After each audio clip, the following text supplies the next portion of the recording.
If you have any information relating to the identity of the deceased in this video, please contact Douglas County Coroner's Office on the telephone at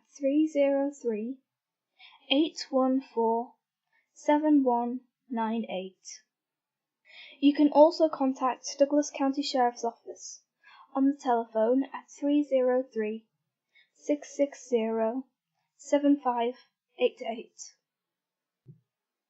On the 15th of June, 1993, a hiker came across a makeshift campsite in the mountains at the Rainbow Falls Campground in the Pike San Isabel National Forest in Douglas County, Colorado.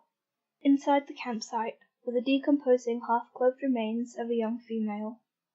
Investigators believe that the girl was killed elsewhere and dumped in the campsite. As of May 2019, she is the only decedent found in Douglas County that remains unidentified, according to available records. It is believed that her cause of death may have been a blow to the head. Some sources state that she had been beaten, though this information is not quite certain. She is thought to have died only 2 or 3 days prior to being discovered, but was already quite badly decomposed, presumably due to the heat. She was a white female. At the time of the initial investigation, she was thought to be between 15 and 19 years old, though more modern estimates put her between the ages of 13 and 25 years old. Standing between 5 feet 3 inches and 5 feet 8 inches tall, weighing between 130 and 160 pounds, described as having a stocky build with large breasts and large hips, with shoulder-length, light brown or blonde hair that may have been dyed as the rest of her body hair was brown, pierced ears, excellent teeth with no cavities or fillings. 2 of her wisdom teeth had been removed and the other 2 impacted. Fingernails that were either cut or chewed very short, an approximate shoe size of 6 or 7, and a well-healed horizontal surgical scar on her upper left abdomen, which was the result of a splenectomy. Her eye color could not be determined due to the level of decomposition. Also due to the rate of decomposition, her face was not recognizable, and so all facial reconstructions were made from her skull. She was found wearing only a black, short-sleeved Harley-Davidson t-shirt with a picture of a motorcycle on it, a gold metal ring on her left pinky finger, a clear stud earring with a clear glass stone in her left ear, a gold metal necklace with a black crystal pendant, and a necklace with a pendant in the style of wizard hands holding a brown tiger eye stone.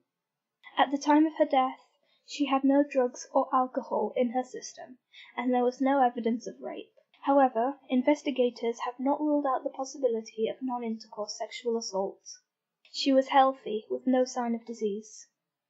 Investigators found characteristics that indicated that she had probably been very well cared for prior to her death. They initially believed that she may have been a runaway, perhaps from Louisiana. With no one to claim her body, she was buried at the Cedar Hill Cemetery in Castle Rock, Colorado. In 2012, her remains were exhumed in order to obtain further DNA analysis. The isotope analysis conducted at the time of her exhumation revealed that she most likely grew up in southern Canada, or perhaps Alaska, and had lived there for most of her life. The most probable regions from which she may have hailed are British Columbia, Alberta, Saskatchewan, Manitoba, Newfoundland and Labrador, with a lower probability that she may have been from eastern Quebec. On the 29th of January, 1992, in a city about 2 to 3 hours north of Castle Rock, a teenager with a resemblance to the Rainbow Falls Jane Doe was arrested along with 2 teenage boys, who gave the name Amanda Mari Morrison and said that she was from Louisiana. Her photo was taken, which is shown on screen now. Shortly after her arrest, she ran away from the halfway house she was being held in. The name she gave proved to be false. Because of the resemblance and timeline, some believe that she could be the Rainbow Falls Jane Doe. However, investigators now have ample reason to believe that the girl who called herself Amanda Mari Morrison is not the Rainbow Falls Jane Doe.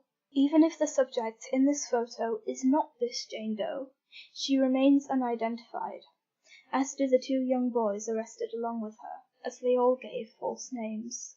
Because she was found within days of a nearby convention of the Vietnam Vets Motorcycle Club, and given that she was found wearing a Harley-Davidson t-shirt, some think that the Rainbow Falls Jane Doe may have been a biker associated with that group, though investigators have never been able to confirm it.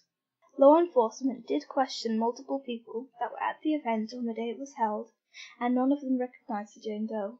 Several users in forums have stated that the Jane Doe is now undergoing DNA analysis in an attempt to trace her genealogy.